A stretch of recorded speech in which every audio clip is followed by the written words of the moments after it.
听民间故事，看世间百态，品百味人生。感谢您能来听我讲故事。闲言少叙，开始我们今天的故事。一起13年前的劫案，成了安小兰的心病。当年见义勇为的恩人到底是谁？安小兰鼓起勇气发帖询问，但随之而来的事情却扑朔迷离。安小兰是个有想法、有能力的女人，进入职场不过3年，便对商界的游戏规则了如指掌。她觉得只要筹到一笔起步资金，就能大展拳脚，闯出一片天地来。可是她老公王凯胸无大志，前怕狼后怕虎，说什么也不肯卖掉房子来支持她。这天晚上，安小兰磨破了嘴皮，可王凯还是一副油盐不进的样子。安小兰气坏了，自己怎么就瞎了眼，嫁了这么一个鼠目寸光的窝囊废。她大骂了王凯一通，说让他守着房子过吧，然后就冲出了家门。当时已是夜里10点多了，月色朦胧，街灯昏暗，安小兰心情糟到了极点。她想打个车回娘家，但在街上走了半天，也不见一辆出租车。好在2处离得不远，于是她进了一条小胡同，想抄近路走过去。可刚进胡同，一个蒙面的男人就跳了出来，拿着把寒光闪闪的匕首，压低了声音喝道：“抢劫，别动了，要不一刀捅了你！”安小兰吓坏了，就想老老实实交钱保命，但随即想到包里有他刚借来的5万块钱，这可是他事业的起步金呢。想到这里，他哀求道：“求求你，这是给我妈治病的钱，你把钱拿走了，我妈怎么办呢？”劫匪一把扯住他的包，安小兰哪肯撒手，叫道：“来人呐，有人抢劫呀！”话音未落，一个人旋风般冲了过来，一脚踹在劫匪的肚子上，劫匪后退几步摔倒在地。来人上前一把揪住劫匪的头发，骂道：“抢女人算什么本事？来，你抢我一个试试啊！”安小兰听来人惨叫一声，显然是挨了一刀，她心里一紧，等劫匪打倒来人，自己的钱免不了被抢，而且还得对见义勇为的人负责，万一这人死了残了，自己便会陷入天大的麻烦之中。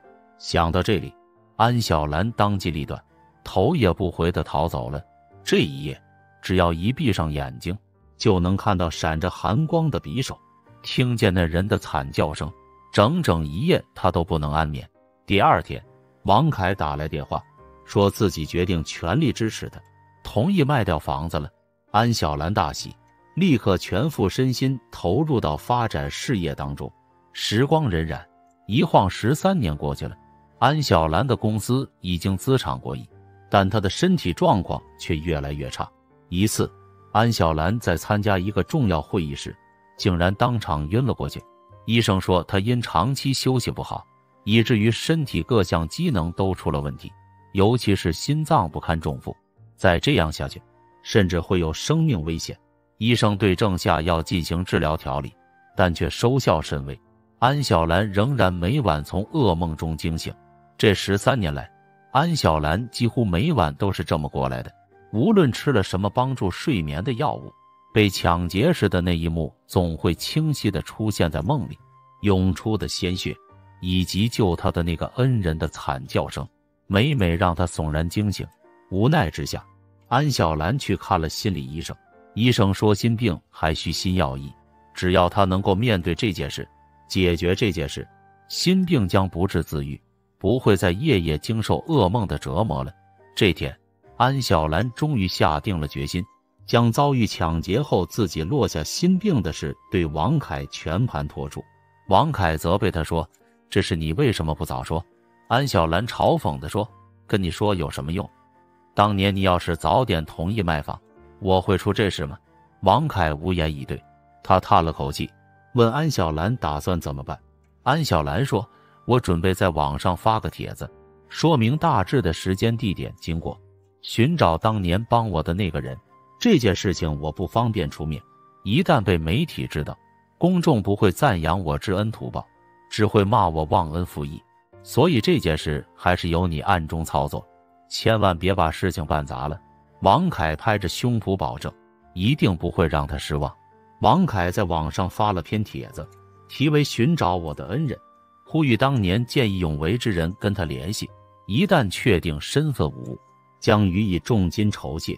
这个帖子在网上引起了轩然大波，一时间跟帖无数，很多人指责发帖人的逃跑行径，也有不少人跟帖说自己就是见义勇为的人，并跟王凯联系。虽然安小兰当晚没看清见义勇为者的相貌，但这些人提供的细节显示，他们都不是安小兰要找的人。转眼1个多月过去了，这天，一个叫张少伟的人打来电话，提供的细节信息完全正确。王凯大喜，立即安排了安小兰和这人见面。张少伟满面愁苦之色，一身破旧过时的衣服，看上去起码有60岁。安小兰想起了当年恩人冲上去时那副龙精虎猛的样子，不觉心下生疑，问道：张先生今年多大岁数？张少伟自嘲道：我看上去太老了，是吗？其实我还年轻呢。说完，掏出身份证递了过去。原来他今年刚刚40出头，13年前不过27岁。张少伟慨叹道：你有疑问这不奇怪，因为你不知道当年因为帮你，我失去了什么。张少伟一把掀开衣服，在他腹部赫然是一长一短2道疤痕。原来短的那道是当年挨了劫匪一刀留下的，那一刀刺穿了皮，动手术摘皮的时候又留下了第2道长疤痕。不但如此，因为伤口感染，他在医院整整住了3个月，折腾得死去活来。最后虽然保住了命，但从此身体异常虚弱，因为再也干不了体力活，被原来单位开除了。老婆勉强跟他过了2年，最后跟别的男人跑了。这些年他就靠着捡破烂生活，物质上的拮据和精神上的苦闷，使他看上去比实际年龄苍老了20岁。当年我报了警，跟警察说我是因为见义勇为受的伤，希望能得到见义勇为奖金，但是警察找不到你，没人给我作证，所以我就得不到那笔钱。张少伟叹了口气说：当年你为什么要跑？你知道你一走了之，把我害成什么样了吗？安小兰不敢看他的眼睛，咳嗽了一声道：我当年也有说不出的苦衷，现在你有什么要求尽管提，我会尽全力满足你的。我能有什么要求？只要你能帮我把原来的房子买回来，让我有个安身的窝，我就感激不尽了。说着，张少伟有些不好意思，不过那房子现在得几十万，要是太多就算了。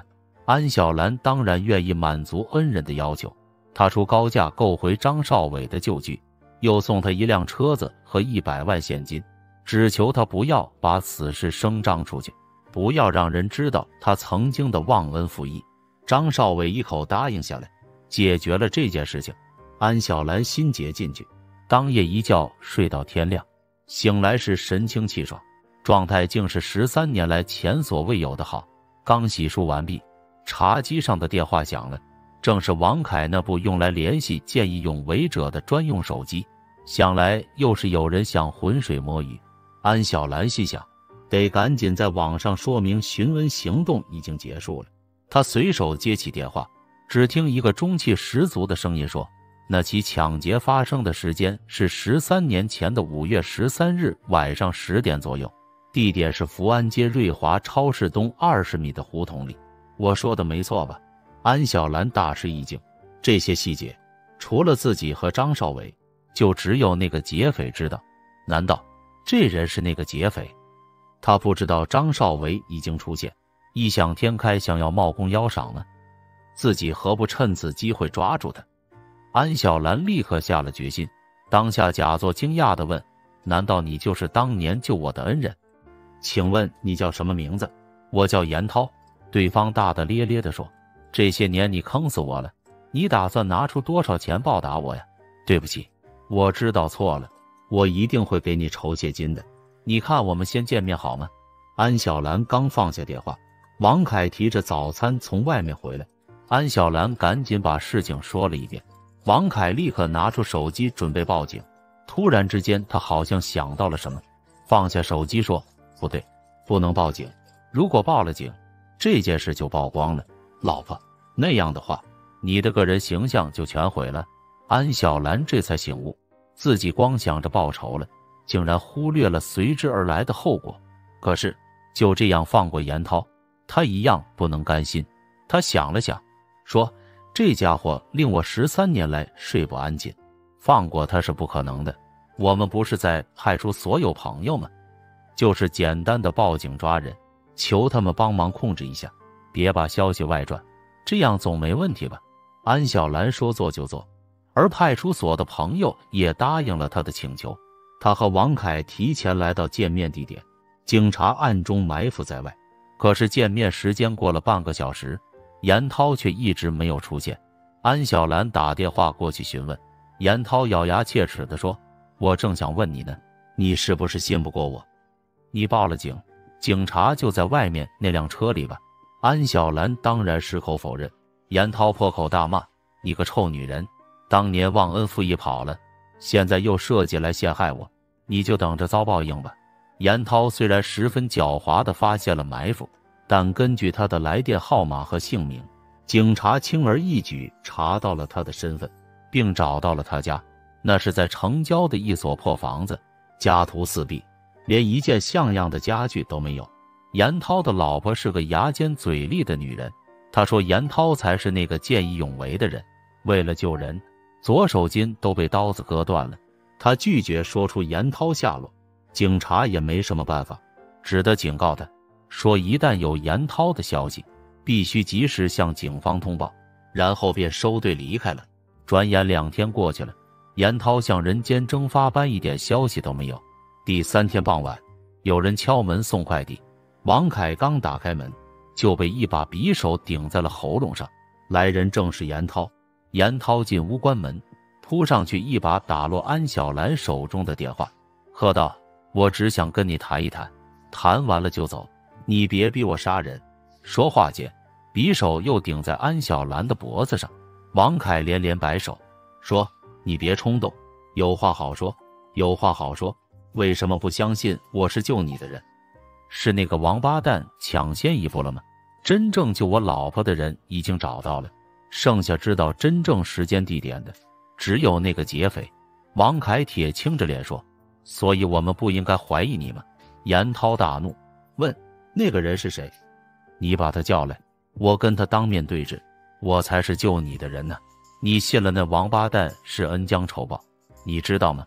安小兰说：“你说你是救我的人，有证据吗？”“我没有证据，但是我凭良心说话，我今天来就是要给你讲讲那天晚上的事情。”严涛说：“那天晚上踹倒劫匪后，自己揪住了他的头发，结果劫匪一刀划断了他的左手筋，他抢过刀子刺进了劫匪的肚子里，劫匪躺在地上一动不动，他才发现麻烦大了。本想着安小兰可以帮他作证，但一回头才发现安小兰早跑没影了。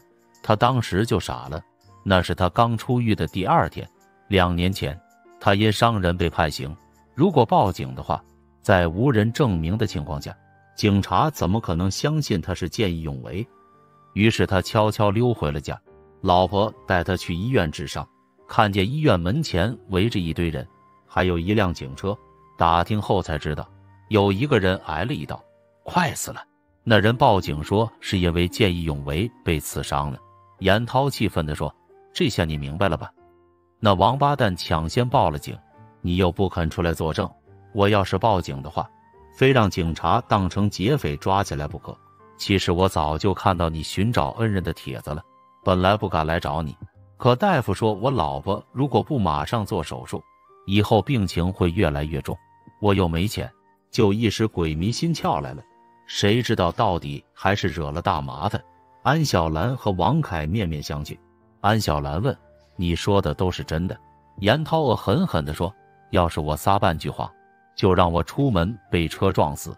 而且我来不是要求你们报答我，只要别再抓我，让我过点消停日子，我就谢天谢地了。”安小兰皱眉沉思，突然间眼睛一亮，让严涛转过身去给他看看，然后闭上眼睛想了一会儿，说：“那天晚上你从我身后冲过来，我一直没看到你的脸，但是看到了你的背影。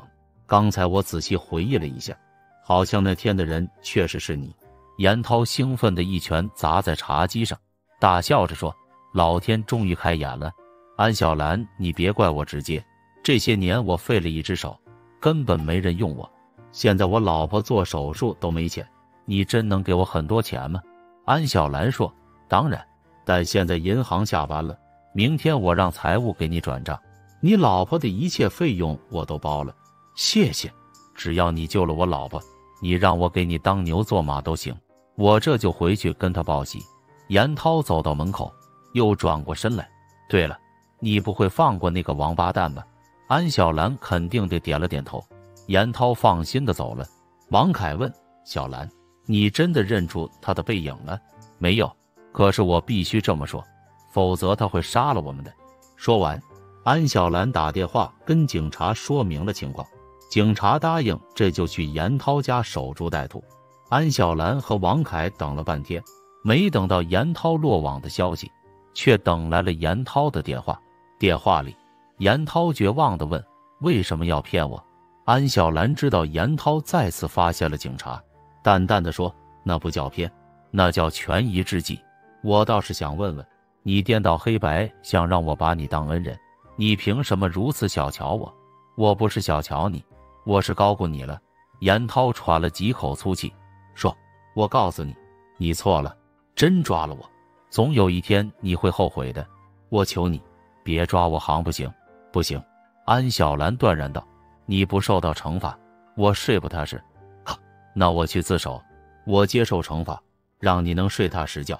但我有一个条件，你必须答应我，治好我老婆的心脏病，行吗？原来严涛所做的这一切都是为了他老婆。安小兰不由得心生同情，正想脱口答应，随即想起13年来无数个难眠之夜，无尽的恨意再次涌上心头。他淡淡地问：凭什么？真当我欠你的？严涛沉默了，然后挂断了电话。警方一直没有严涛的消息。安小兰不但自己提高了警惕，防止严涛狗急跳墙，还通知张少伟加强防范。焦虑之中，安小兰又开始失眠了。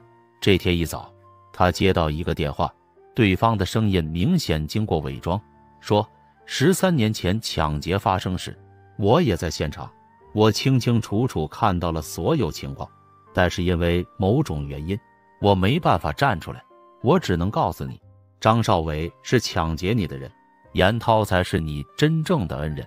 安小兰问：证据？你有证据吗？我知道现场所有的细节。这还不够吗？严涛也知道现场所有的细节，所以我需要证据。对方哑口无言。安小兰冷笑着说：请你转告严涛，别再玩这些小把戏了，他逃得了一时，逃不了一世，警察早晚会抓住他的。放下电话没多久，张少伟打电话让安小兰过去。原来他也接到那人的电话，威胁说如果他不向安小兰说明情况，承认自己是抢劫犯的话，那人就要站出来指证他。张少伟激动地说：肯定是严涛在搞鬼，恨我当年坏了他好事，你绝不能让他逍遥法外呀。安小兰请张少伟放心，保证一定让严涛归案服刑。安慰了他之后，安小兰回到了公司，越想越觉得这是有些奇怪。如果严涛就是那个劫匪的话，他怎么就敢痴心妄想颠倒黑白，让安小兰相信他才是他的恩人？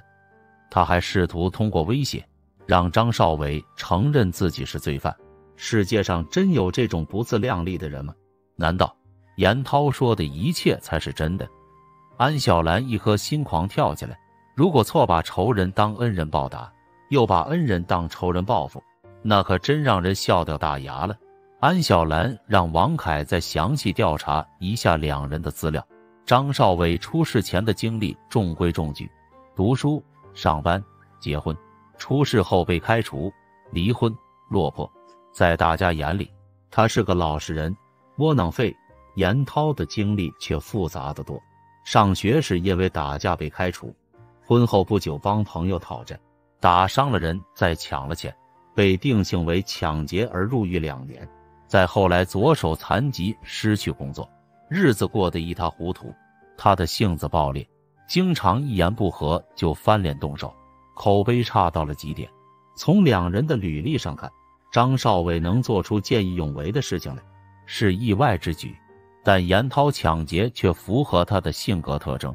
而在安小兰出事当晚，派出所里有张少伟的报案记录，医院里有他的住院记录，两人的身份应该没什么问题。安小兰长舒了口气，她为对张少伟起了疑心而感到羞愧。下班时，她特地绕到张少伟家上去探望。她敲开了门，愕然发现开门的居然是严涛。严涛一把将他扯进屋里，推倒在地，狂笑着说：“正想找你呢，没想到你居然送上门来。今天就让咱们好好算算这笔账吧。”严涛胡子拉碴，凶神恶煞，而张少伟鼻青脸肿地躺在地上。安小兰强忍着心中恐惧，问：“你到底想干什么？想让你们还我清白，想让你这个瞎眼的女人知道你是怎么冤枉我的。”严涛咬牙切齿地狠踹了张少伟一脚，说实话，还敢撒谎的话，今天我就一刀一刀剐了你。我说的都是实话呀，兄弟，你废了只手，可我摘掉了个皮呀。你把我害得这么惨，还想颠倒黑白把我送进监狱，你也太不讲理了吧。放屁！严涛继续狠踢张少伟，要不是我一念之差没敢报警，哪轮得到你装好人？现在我无路可走了，就算死也得拉着你个王八蛋陪葬。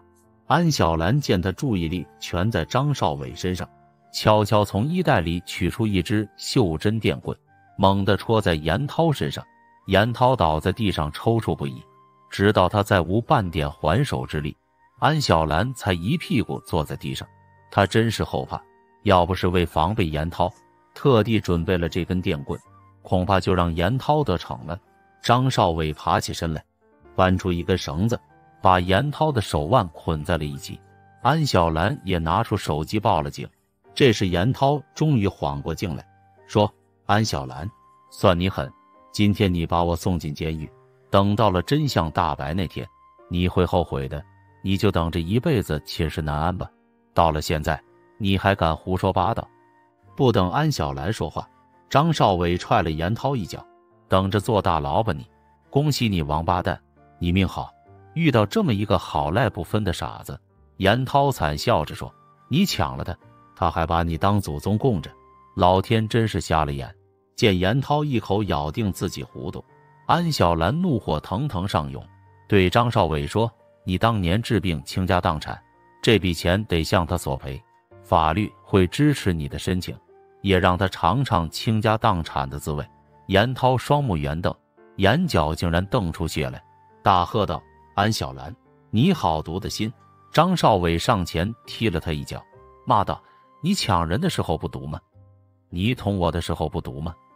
这是你应该付出的代价。”严涛胸口急剧起伏，突然嘴一张，一口鲜血喷了出来，随后一声大喝：“王八蛋，我要杀了你！”话音未落，严涛一个翻身跳了起来，两人吓了一跳，齐齐后退。严涛窜到窗前，被捆着的双手猛地向玻璃砸了下去，玻璃四分五裂，他的手顿时鲜血淋漓。他哈哈大笑着将手腕在玻璃碴子上一划，割断了绳子，然后抓起一片玻璃碴子，大喝一声扑向张少伟。张少伟吓得不轻，一个闪身躲进卧室，锁死了门。安小兰见状向门外逃去，却见两个警察正要敲门，他如见救星，大叫：“快抓他！他就是那个抢劫犯！”严涛大吃一惊，一把扯过安小兰，把玻璃片顶在他的喉咙上，喝道：“让开，否则我就杀了他！”两个警察面面相觑，其中一人喝道：“你知道你在干什么吗？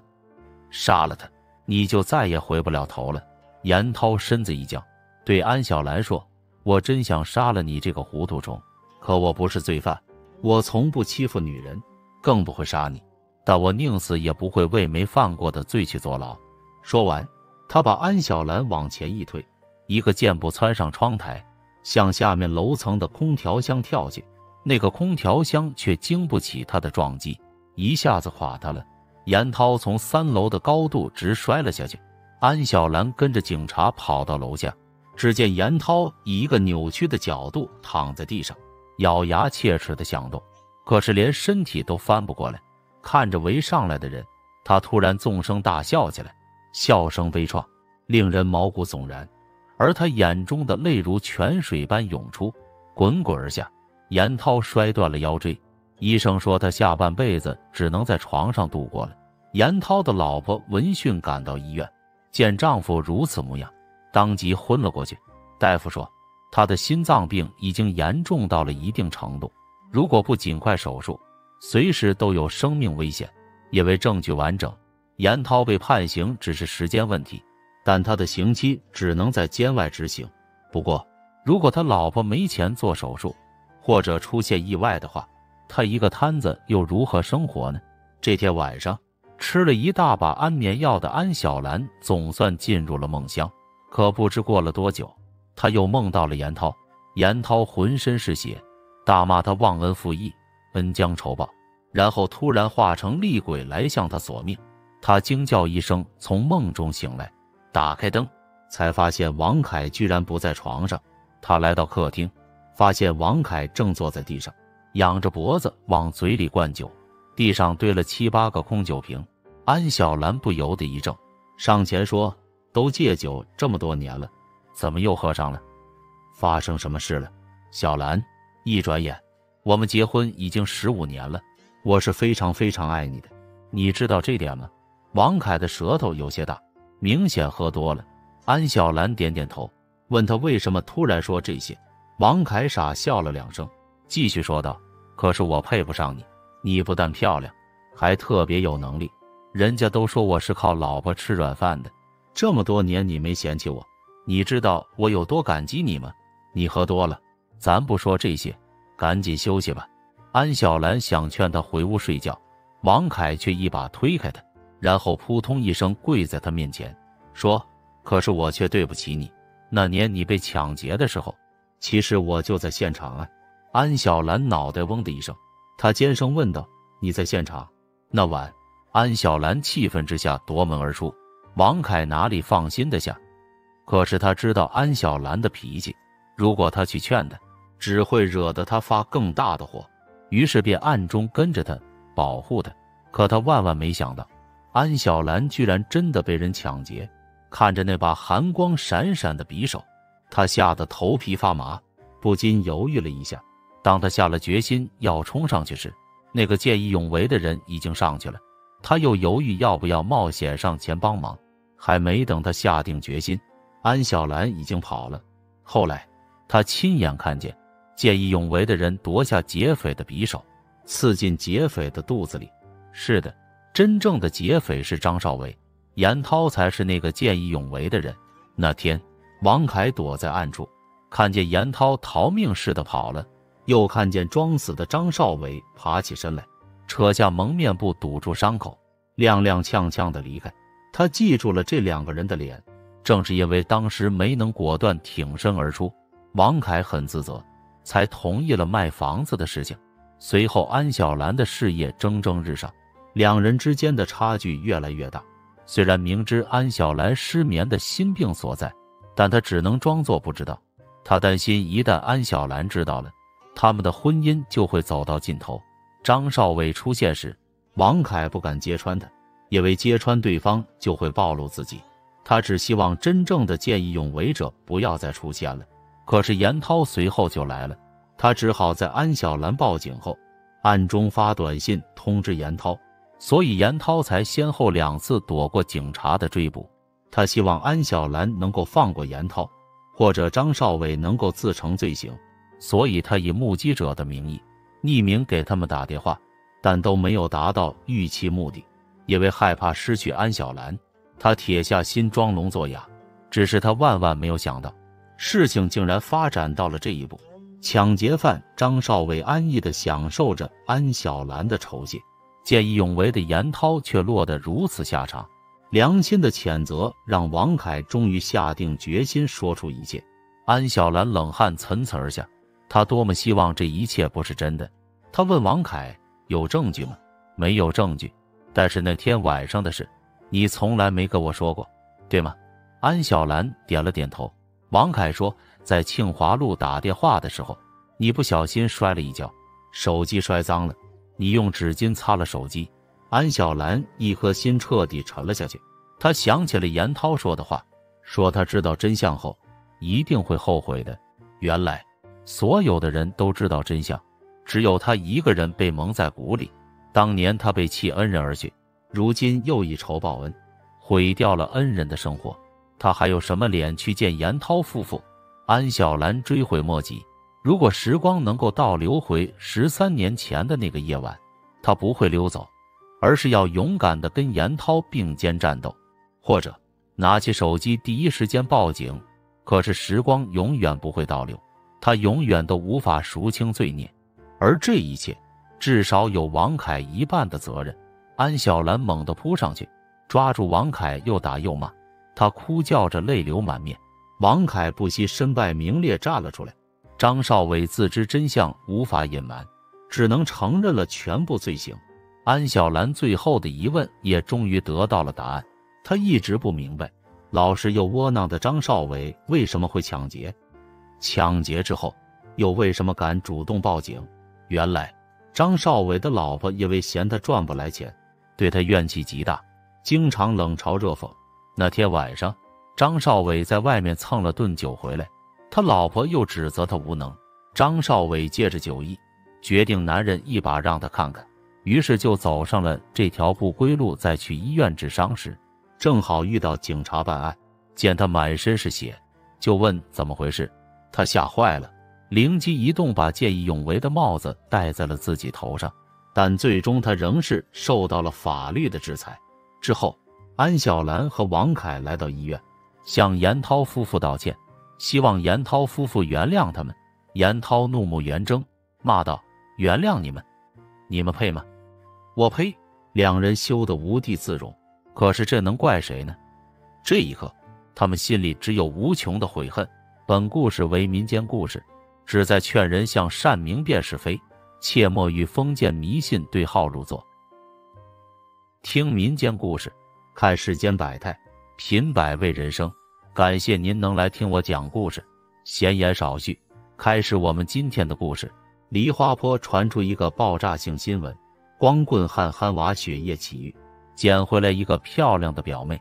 谁知那姑娘 S 活不肯认憨娃为表哥，却泪流满面，双膝跪地向憨娃求婚，愿做他的媳妇。憨娃却婉言谢绝。奇怪，众人感到莫名其妙，难道憨娃想打一辈子光棍，当一个清心寡欲的和尚？憨娃为何要这样？故事还得从头说起。那是去年农历腊月20的一个夜晚，北风呼呼吹，雪花纷纷飘起。憨娃拉着车冒雪往家赶路，走着走着来到七孔桥头，憨娃朝前面一瞅，不禁大吃一惊。啊，七孔桥上咋趴着一个黑乎乎的东西？他眉头一皱，身上打了个寒战，又用手揉了揉那挂满血屑的眼睫毛，定了定神，壮着胆子向七孔桥走去。到了近前，那黑东西仍然一动不动。憨娃奇怪，蹲下身来扒开积雪，原来是一个年轻的姑娘，她正微弱地呻吟着。憨娃轻轻地推了推姑娘，大妹子，你怎么躺在这儿？哎呦，大哥，你行行好吧，眼下到了这个地步，我满肚子苦水向谁诉呀？到底是怎么回事？停了一会儿，姑娘缓过劲来，叹了口气，便向憨娃诉说了一切。原来这姑娘名叫春妮，前不久京田家洼的田媒婆介绍，嫁给了柿树湾的小伙子王铁柱。王铁柱从小失去父母，寄养在二叔家过日子，长到20多岁还是不正经干事，好吃懒做，整日赌博。二叔看不惯，又不言教，就想分锅另造，把铁柱甩开。于是他托媒牵线给铁柱娶了个媳妇。因为春妮家住的离柿树湾远，加上媒婆说没专往好处上说王铁柱身上的坏毛病，春妮不知道。等到结婚后，春妮了解了铁柱后，心里结了个仇疙瘩，春妮一心一意劝说开导铁柱，可铁柱把春妮的话全当耳旁风，还是不务正业，毒瘾越来越大。这天晚上，春妮把饭做好后，站在院子里等了好久，眼看天黑了，风伴着雪越下越大，仍不见铁柱回来。春妮是又气又急，她正准备披上衣服出外寻找，这时王铁柱醉醺醒地一摇三晃回来了。春妮见他回来，生气地问铁柱：“你又去哪个憋我赌钱去了？这么晚才回来？”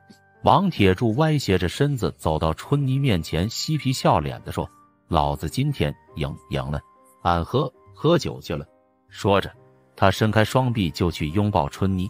春妮一闪躲开，骂道：“你真是狗改不了吃屎，往后不赌就不行了。你再赌，我去公安局告发你。你敢，老子就是要赌。实话对你说吧，老子连你也赌上了。什么？你还是人吗？你还有脸做男人？”春妮气得浑身发抖，她一头扎在床上，呜呜地哭起来。“你哭什么？给老子哭！哭丧啊！”王铁柱走进床前，一把抓住春妮的头发，啪啪啪，几个耳光打在春妮的脸上，然后踉踉跄跄地趴在床上，呼呼地睡着了。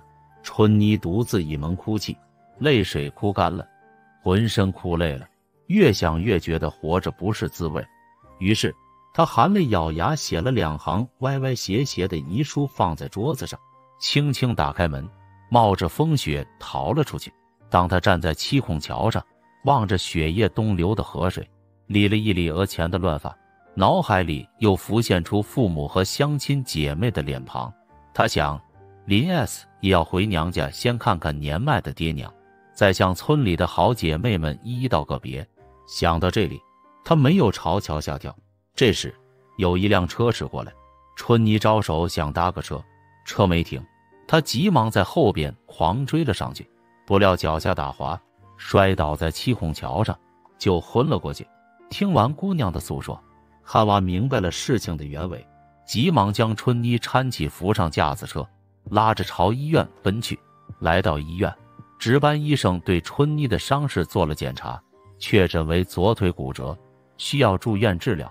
汉娃当即从衣袋里掏出钱交了入院费，又背着春妮住进了病房。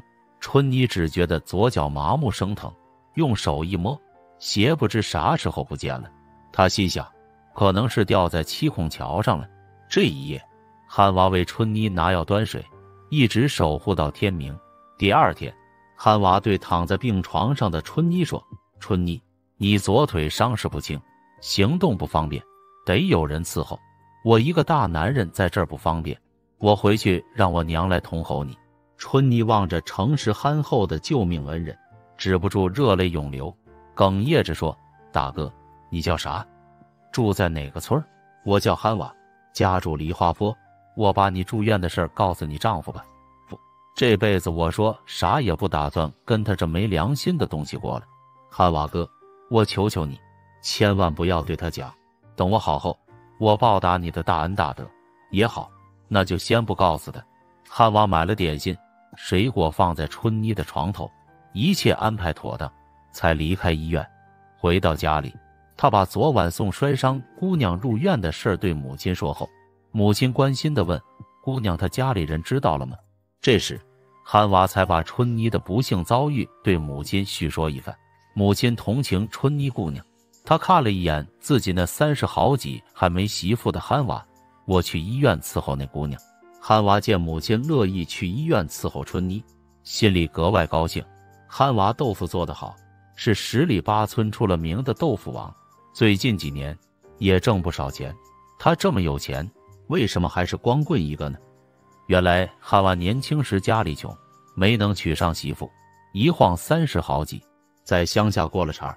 再说他个长得矮，合适的姑娘真不好遇到。别看汉娃长得并不算帅气，可心眼好。自从母亲去医院照料春妮后，她白天劳累一天，晚上躺在床上，还在惦念着春妮和她丈夫的事儿。再说柿树湾的王铁柱，第二天一早酒醒过来，看看床上没有春妮的影子，朝桌子上一看，发现春妮写的遗书，不由惊慌失措。他一溜小跑来到七孔桥头，因为村里曾有一位寻 S 的姑娘，就是从那七孔桥上跳下去的。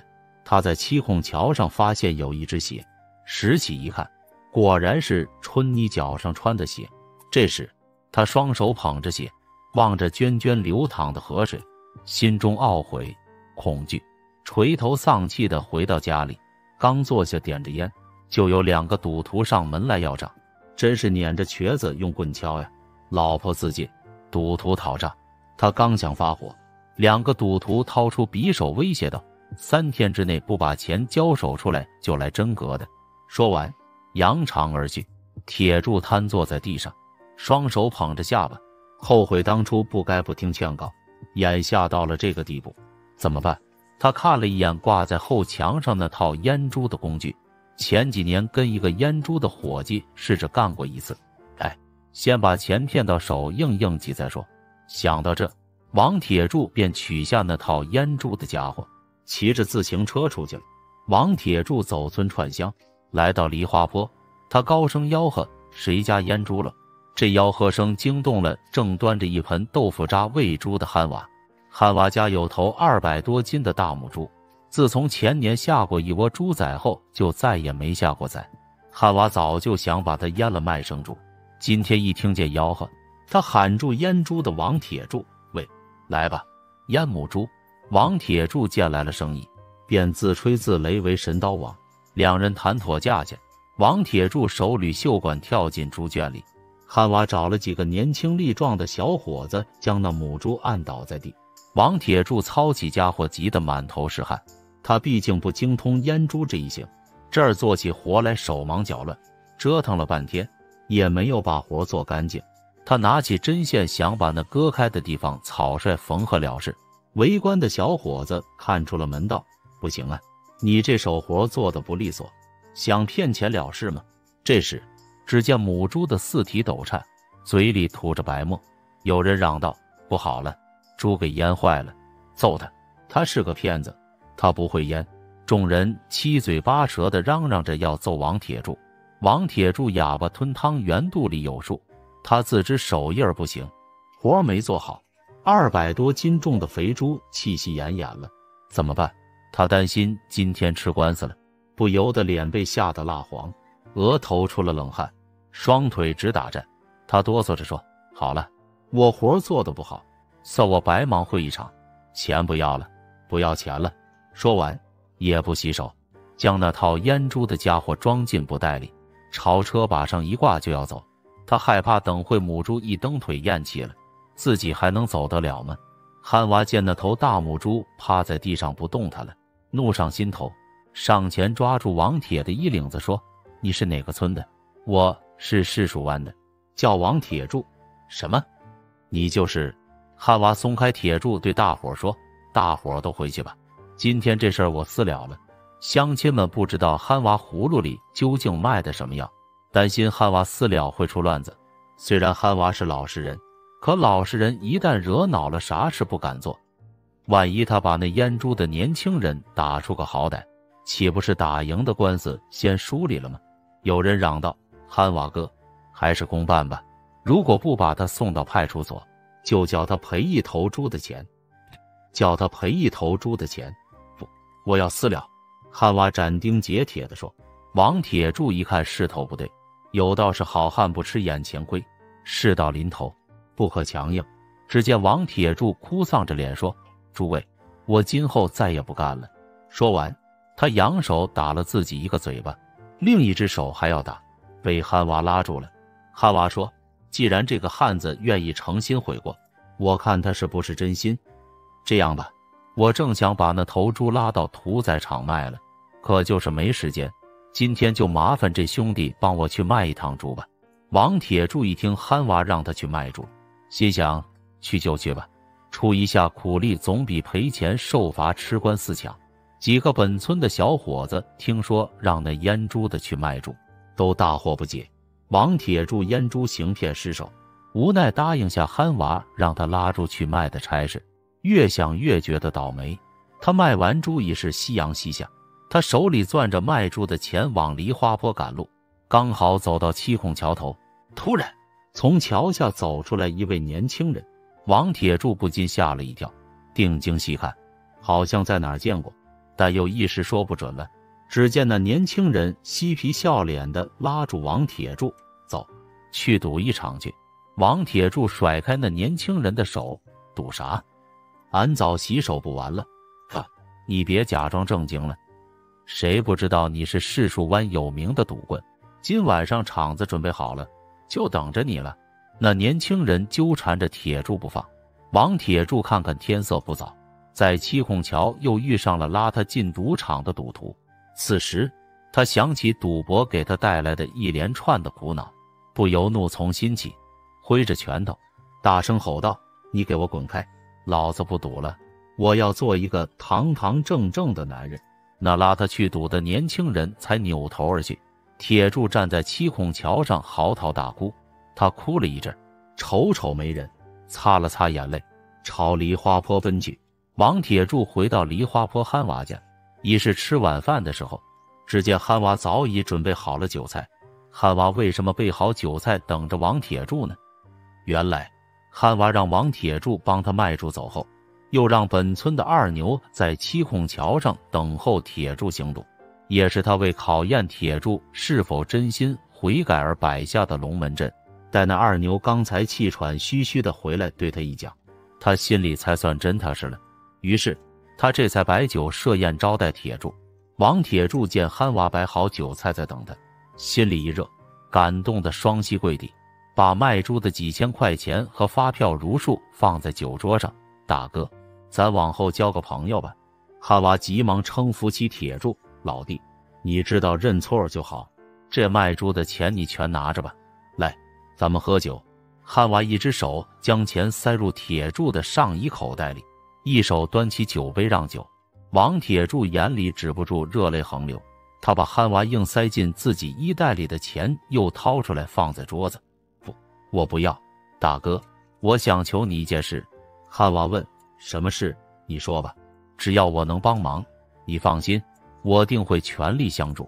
我看你单身一人，活儿挺忙，我想留在这儿给你帮忙。憨娃一听铁柱愿意留在他家，心想我得把活体引到他的病根上。憨娃说道，你也有25、6了吧，留在我这儿，你的那一口子哪能同意呢？呜呜，王铁柱哭了起来。憨娃见王铁柱伤心的哭了，心里明白咋回事，故意问道，兄弟无缘无故哭啥呢？难道你在家里气受？不是，是我对不起他，他撇下我。此时王铁柱一把鼻子一把泪，哭得伤心，就连憨娃也替他难受起来。憨娃劝道，你别哭了，我知道你心里不好受，这样吧，往后你就跟我当个帮手，过一段时间我给你介绍个漂亮姑娘。憨娃的一席话语重心长，深深打动了王铁柱。铁柱哽咽着擦了擦眼泪，端起酒杯感动地说，大哥，我敬你3杯。这一夜憨娃和铁柱开怀畅饮。第二天，憨娃留下那阉猪的小伙子做帮手的消息不胫而走，很快就在梨花坡传开了。王铁柱自从留在憨娃家里后，担水磨豆病，一天到晚忙个不停，除了管吃管喝，憨娃还每月付给他工资。王铁柱心满意足，踏实能干，再加上憨娃用尽心思教，1个月过后，王铁柱掌握了磨豆腐的技术。这天，憨娃把王铁柱叫到跟前，铁柱呀，磨豆腐的技术你也都会了，我送你2000块钱做本钱，你回柿树湾自己干吧。王铁柱见憨娃这么慷慨，心里非常感动，他恋恋不舍地告别憨娃，回到了柿树湾。从此他起早贪黑磨豆腐，院子里新修了猪圈养猪，家里出现了生气。乡邻们见铁柱好像变了个人一样，可好长时间没见着春妮，都起了疑心。村里的快腿寡妇嫂二秀同铁柱是隔墙邻居，眼见铁柱家的日子红火起来，可咋不见春妮的影呢？这天，他站在隔墙自家院里对铁柱说，铁柱兄弟，春妮在他娘家住，咋不把她接回来呀？听了二秀的话，铁柱心里酸楚楚的，无言对答。又过了3个月，春暖花开的时节，王铁柱正在磨坊里搅浆压豆腐。只见憨娃骑车来到院里说：“兄弟，半年前我曾给你许过愿，今天你跟我一块儿去和他见见面吧。”“去哪儿？”“县医院。”王铁柱嘿嘿傻笑着说：“大哥，你真会跟我开玩笑，哈哈哈！叫你去，你就跟我一起去好了。”憨娃拉起王铁柱，骑车直奔医院。来到病房前，铁柱心里通通跳得很厉害。憨娃说：“你在外面等着，我把他叫出来。”憨娃说完，进了病房。王铁柱站在门外等着。憨娃进了春妮住的病房，春妮的左腿已经痊愈，走路恢复了正常。此刻，他手拿着梳子，正给憨娃的母亲梳头。见憨娃来接他出院，心里自然高兴。憨娃说：“春妮，今天我送你出院回家。”“憨娃哥，以后我就伺候你和大妈了。”憨娃的母亲见春妮真心实意的要留在梨花坡，愿做儿媳妇，额头上的皱纹舒展了，脸上露出了笑容。憨娃却摇摇头，对春妮说：“不，春妮，我认你做表妹，你和铁柱。”没等憨娃把话说完，春妮就打断了他的话：“我同铁柱离婚，请你收下我吧。”说着，他扑通一声跪在憨娃和他母亲面前。憨娃的母亲见此情景，慌忙扶起春妮说：“闺女，你要是不嫌弃我家，那我同意。”憨娃见母亲说出这话，急得抓耳挠腮：“妈，咱们为春妮治病是应该的。再说，自从春妮摔伤住院后，那王铁柱在七孔桥上捡到春妮脚上的一只鞋，误认为春妮跳河自 S， 心里非常懊悔。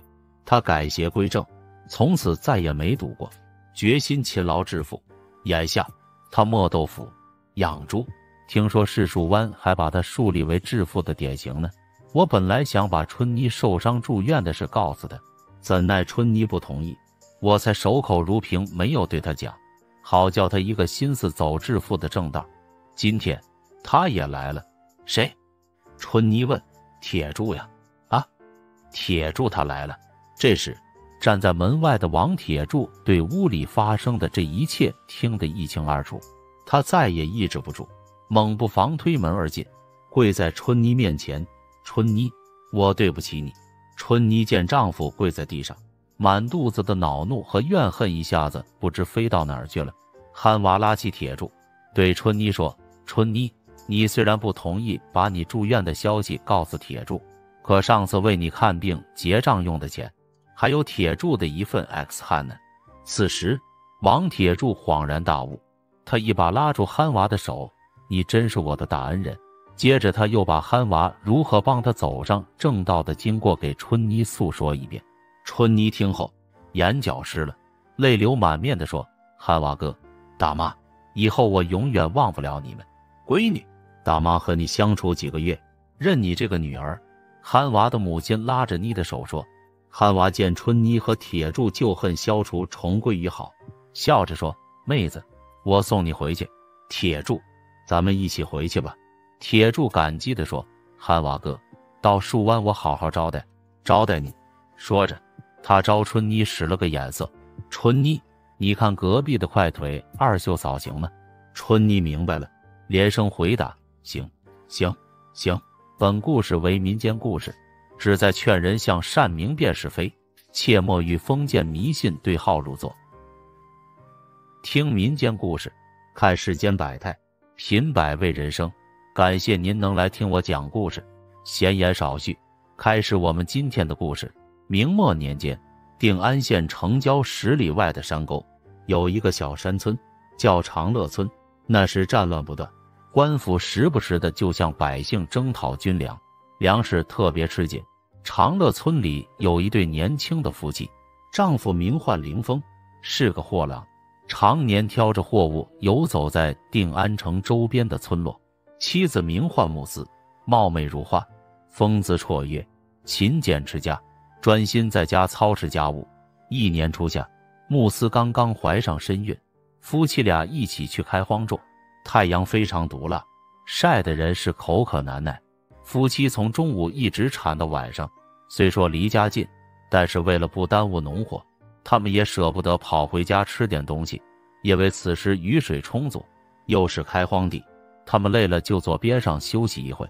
不知不觉天色已晚，凌风就对慕斯说：“我回家帮你拿点吃的，今天还是把活干完吧。”凌风回家之后，将锄头放在门旁，开门进屋去了。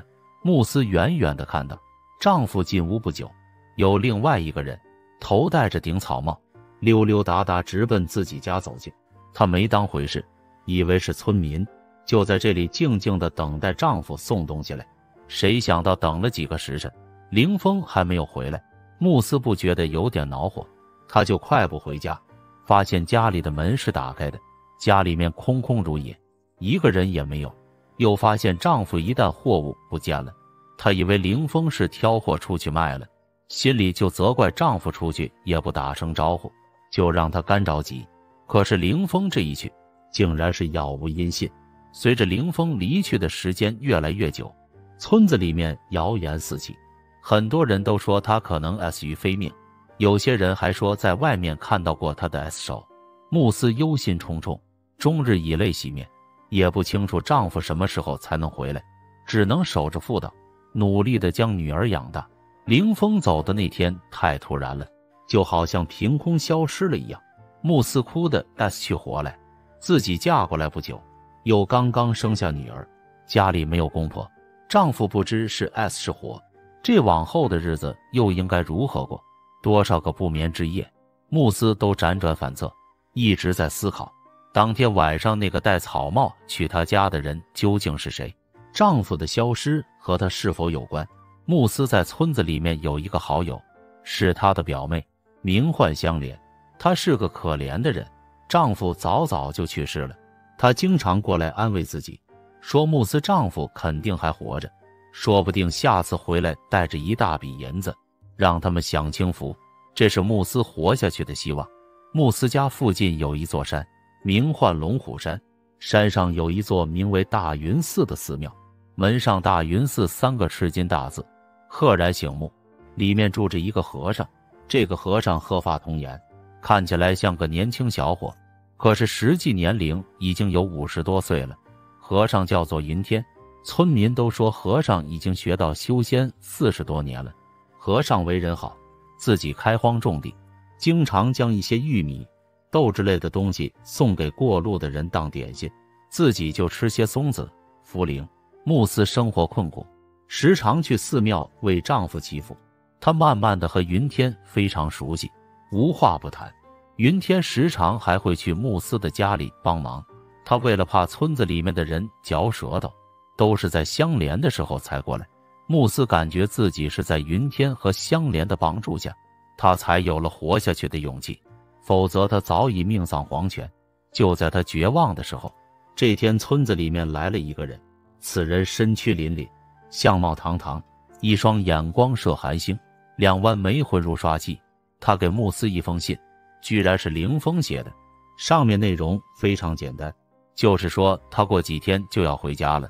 慕斯看完信，心里面并没有很高兴，满腹狐疑，信中的内容如此简单，此时他们已经整整分别了近3年时间。果不其然，过几日凌风就回来了，此时他已不同往日，只见他冰蓝色的眼眸多情又冷漠，高挺的鼻梁，一身蓝色的锦袍，手里拿着一把白色的折扇，腰间一根金色腰带，腿上一双黑色靴子，靴后一块鸡蛋大小的佩玉。如果不是那张脸，慕斯几乎已经认不出这是她的丈夫。慕斯都一度想不起来凌风原来的样子了。凌风非常高兴，出去几年回来后，有了一个亲生女儿，长得白白胖胖，非常可爱。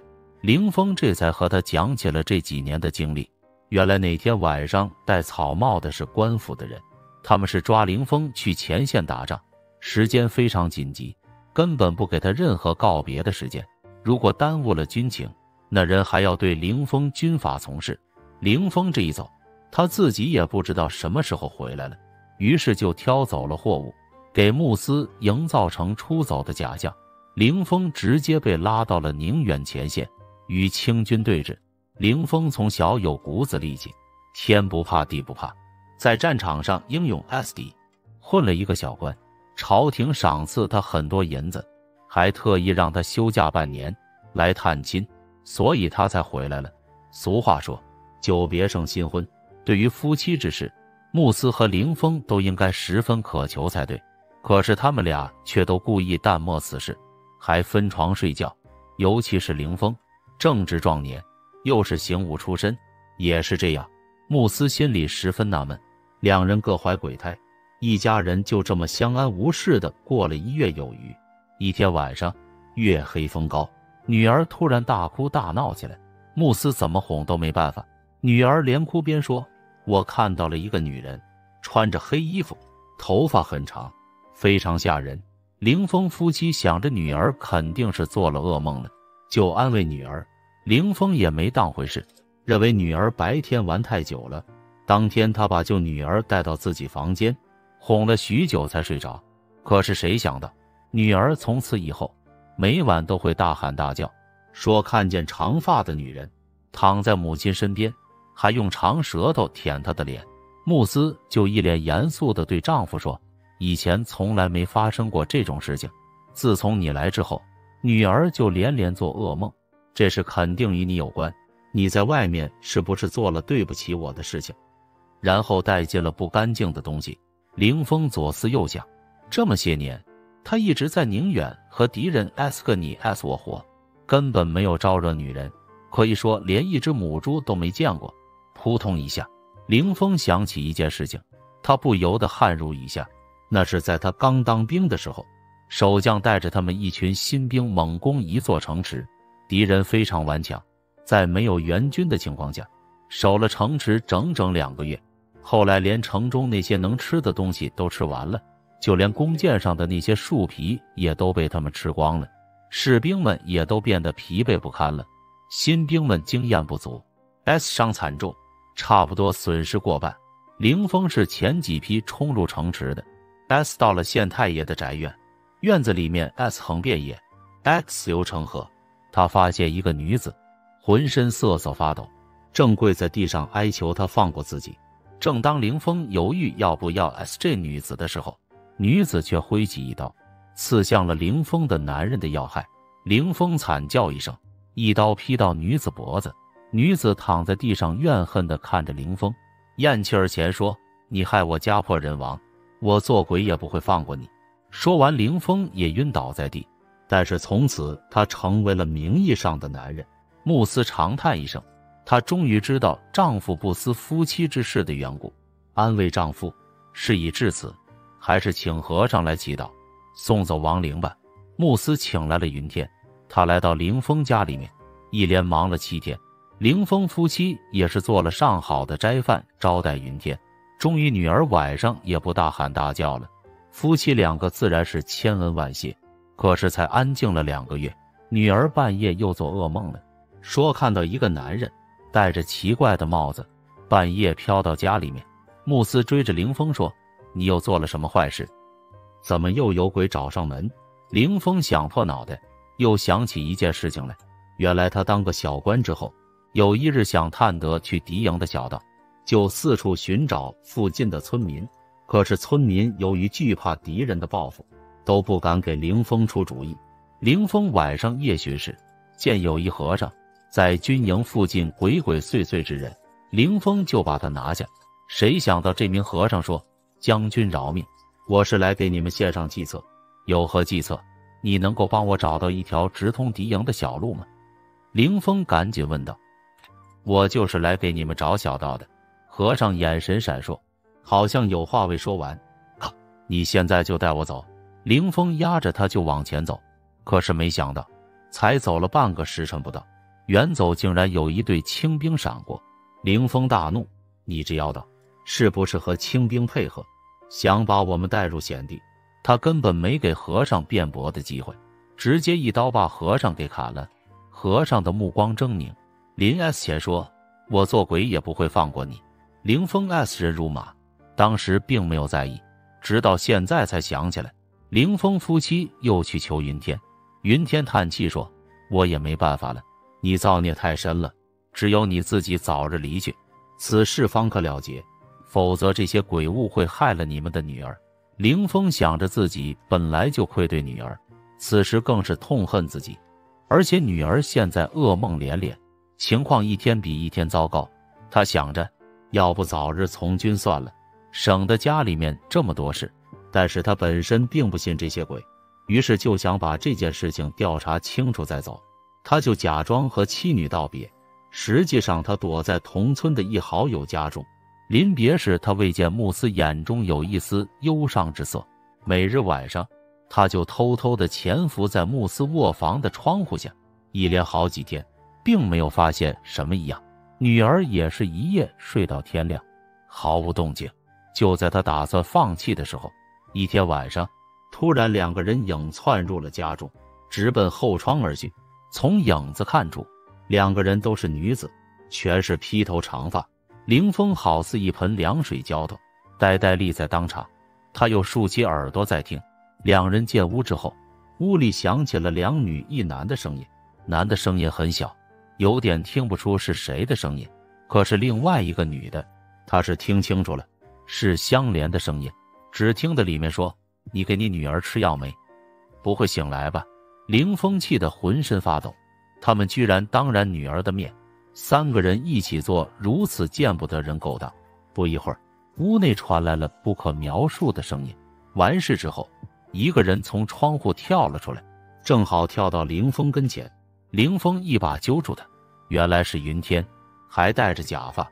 凌风一把刀直接结果了他的性命，云天连喊救命的机会都没有。然后他带着 X 刀翻身跳入屋内，慕斯和香莲吓得魂飞魄散。凌风用刀抵着慕斯的喉咙，让他交代通讯的缘由。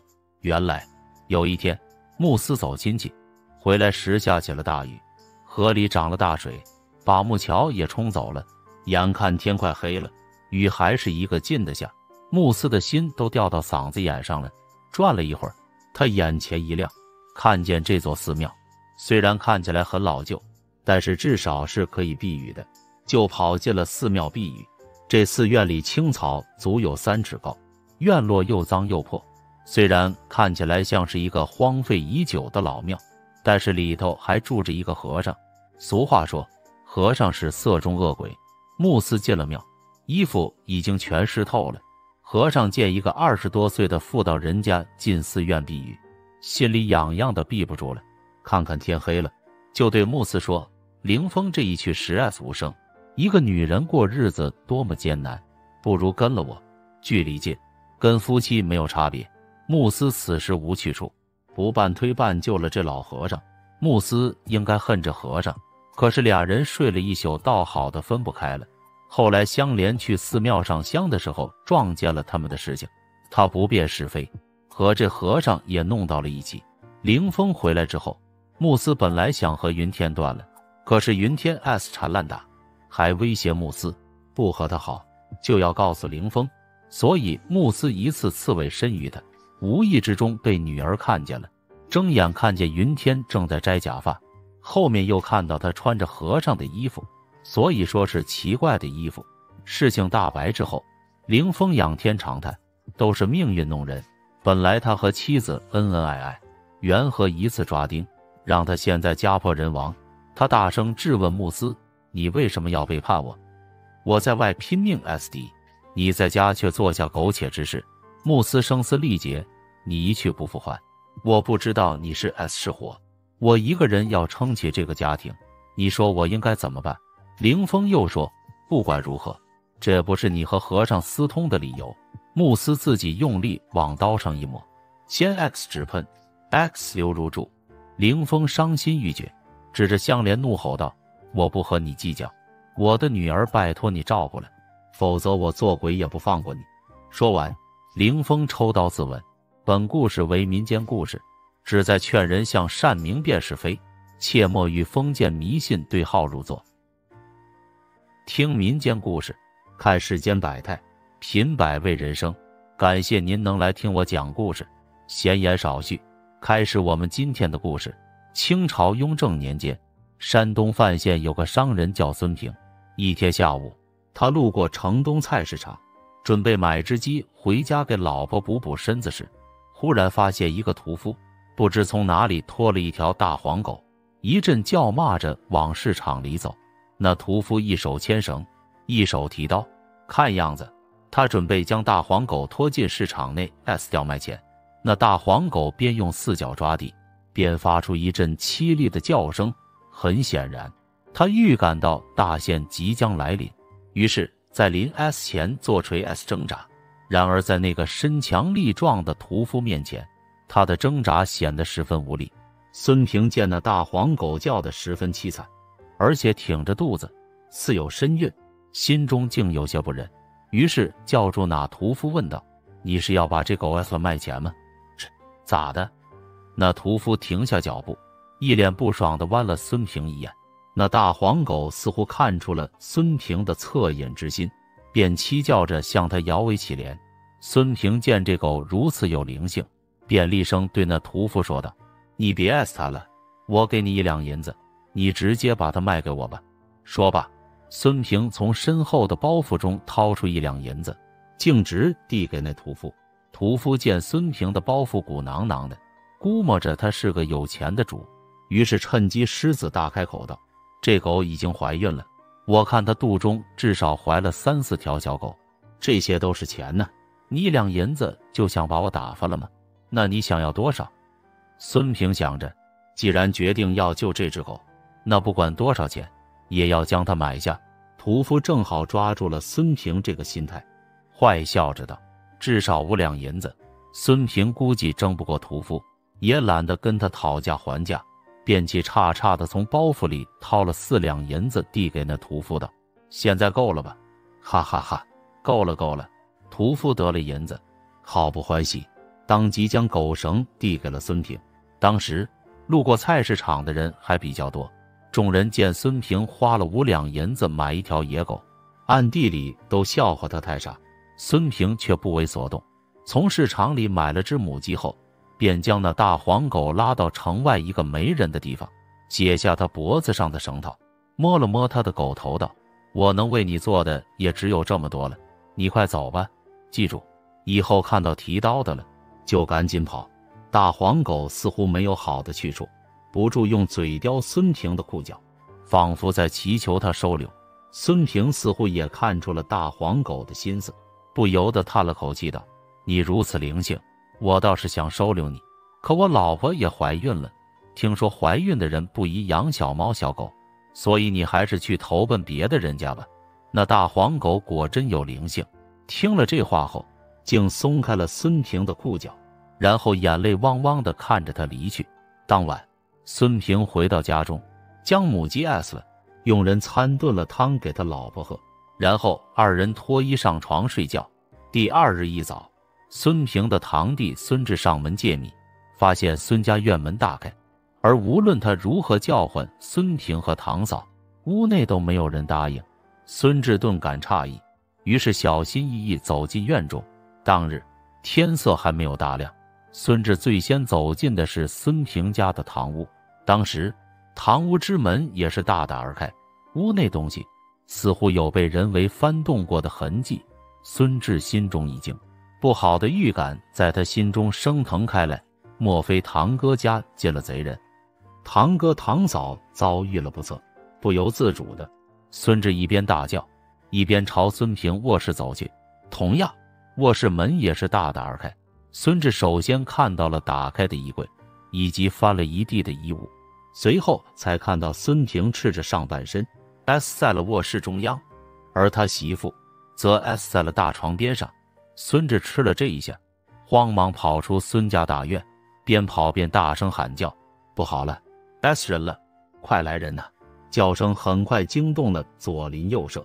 李正相当于现在的村长，听说孙平夫妇被人 S 害后，慌忙命人去县衙报了官。颇有案侦经验的他，则带了几个人到孙家保护案发现场。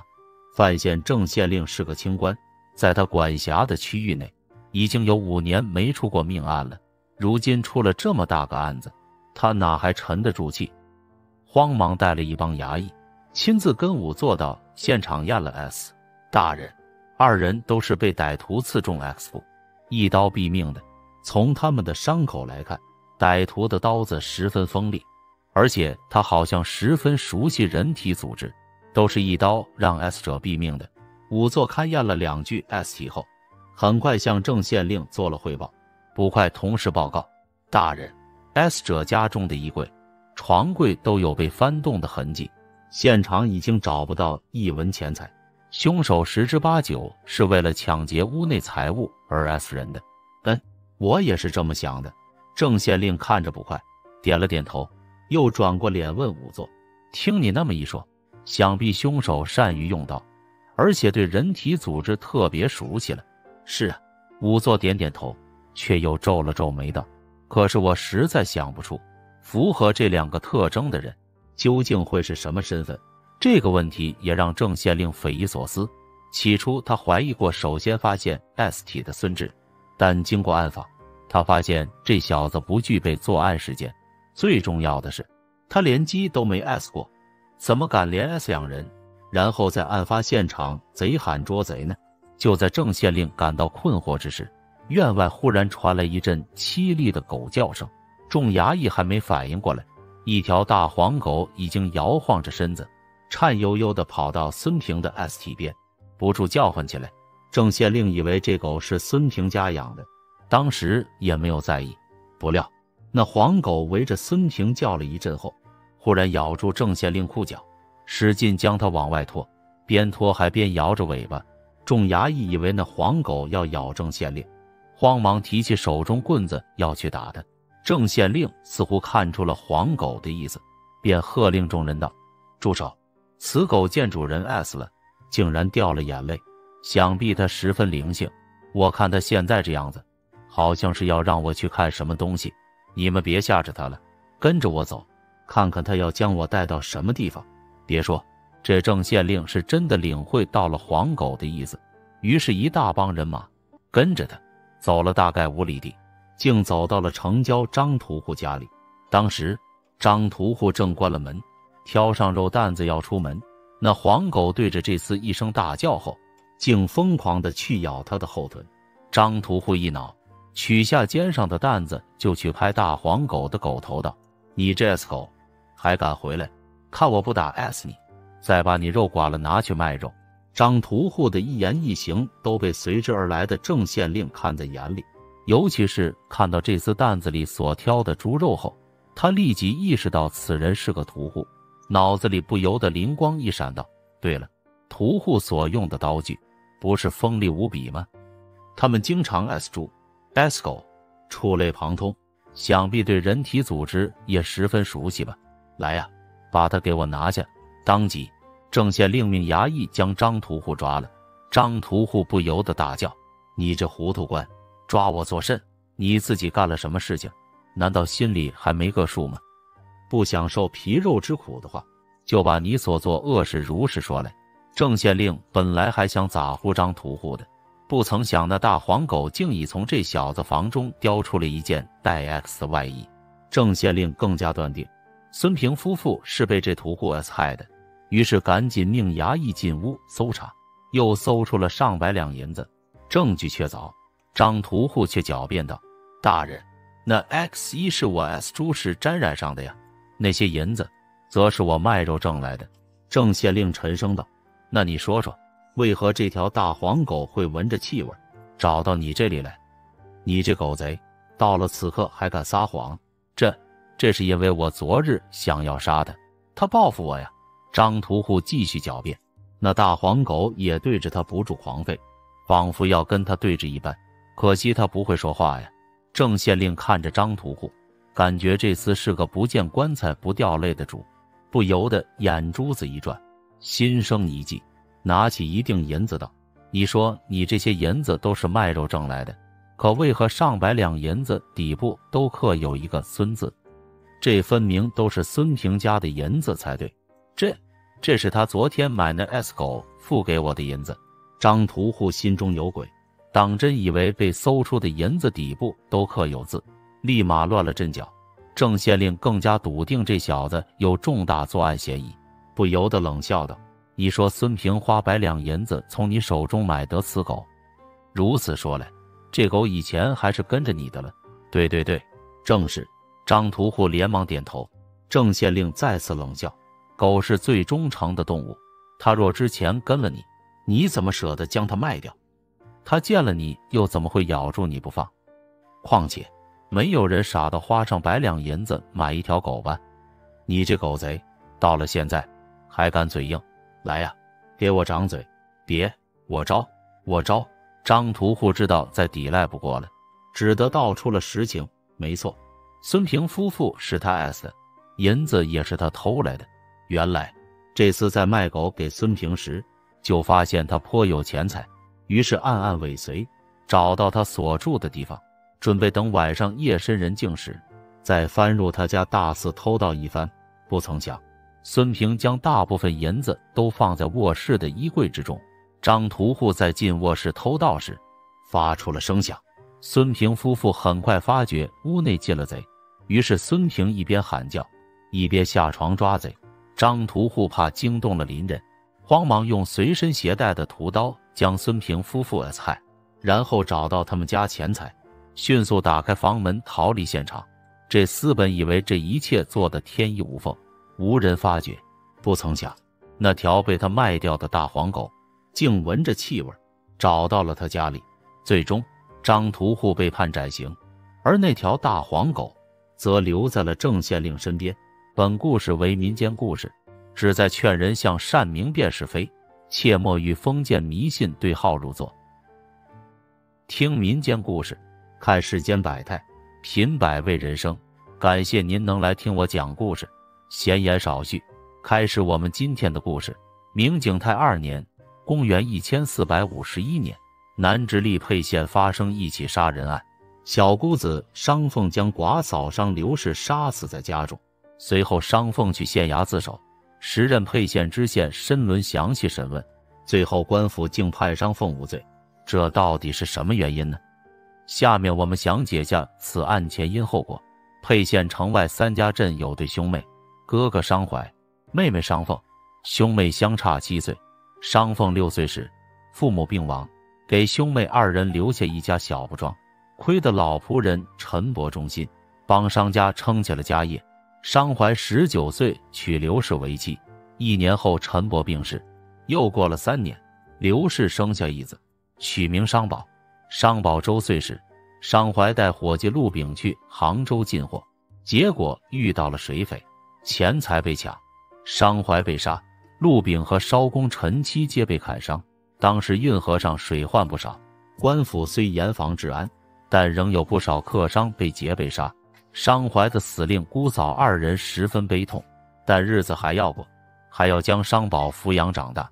自小受哥哥熏陶，16岁的商凤对布匹生意还算了解。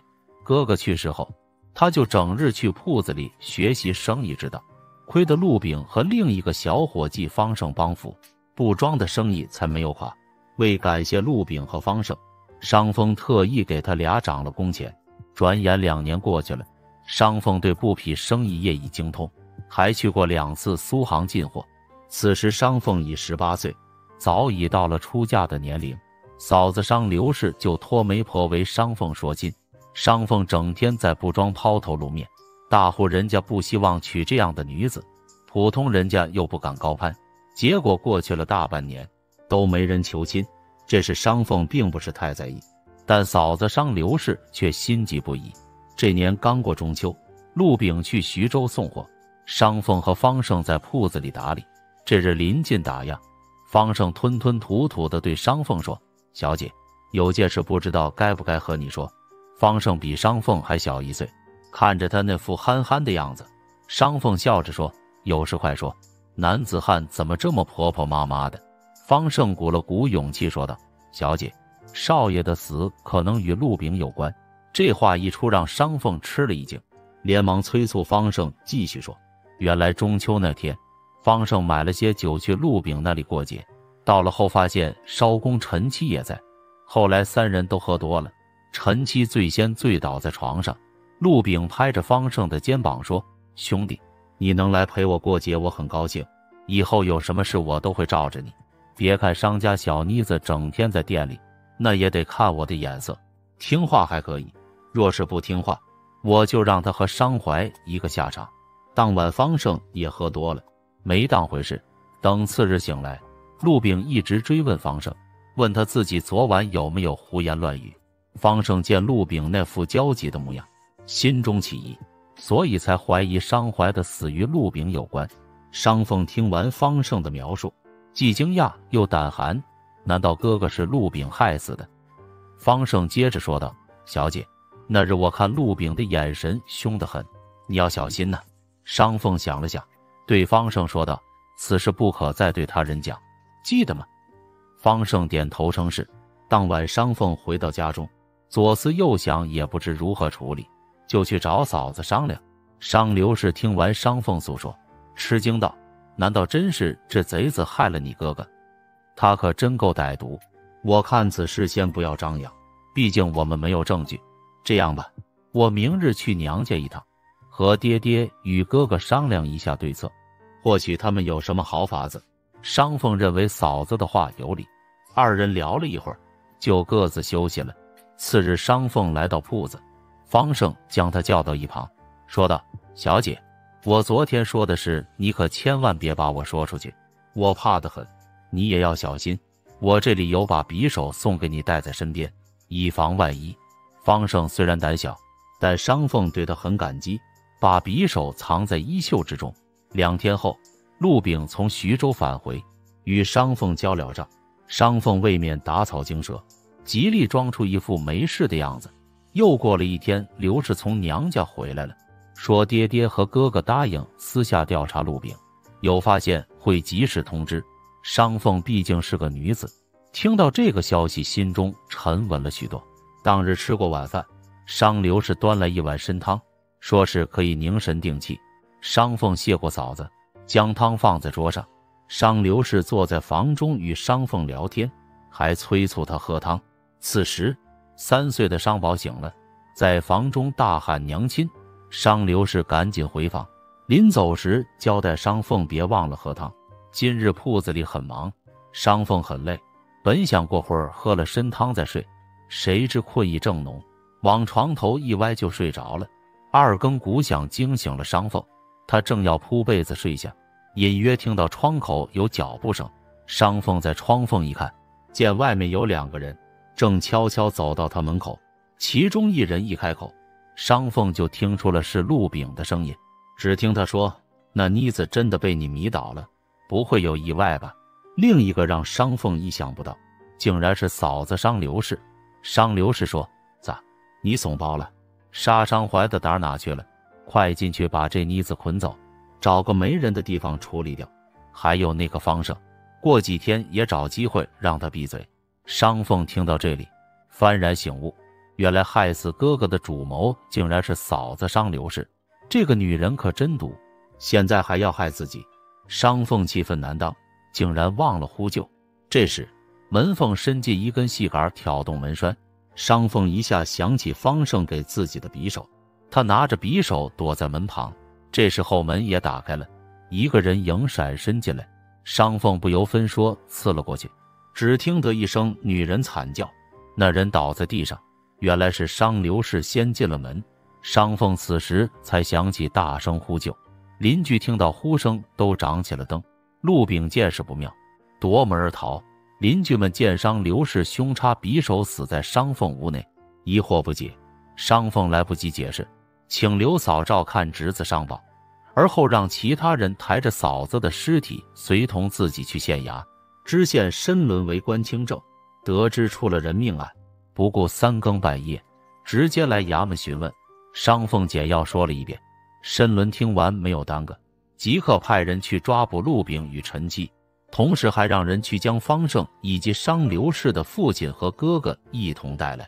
由于动作神速，陆炳刚收拾完细软，还未来得及通知陈妻，就被差役擒获。次日一早，这件案子所涉及的一干人等全部被带到县衙，申知县升堂审理。为防止串供，申知县将陆炳与烧功臣妻分开审理，这一招果然奏效。稍动刑具，二人便招认了杀害商怀之事，而背后的隐情更是让人不寒而栗。原来在4年前，商刘氏与陆炳就勾搭在一起，趁商怀外出偷偷私会。女人一旦有了外心，就不会回头，而且比男人还要绝情。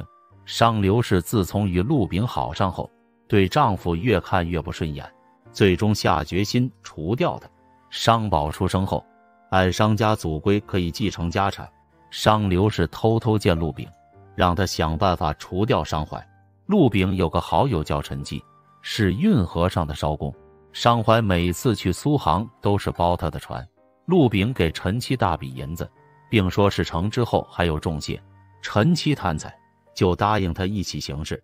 商怀出事那天，陈七一早就在船上藏好了砍刀，出行后故意拖延时间，临近傍晚还未到泊船之处，只能夜行。当晚，陆炳用刀杀死商怀，为了不惹人怀疑，还和陈七各自拿刀互砍了几刀。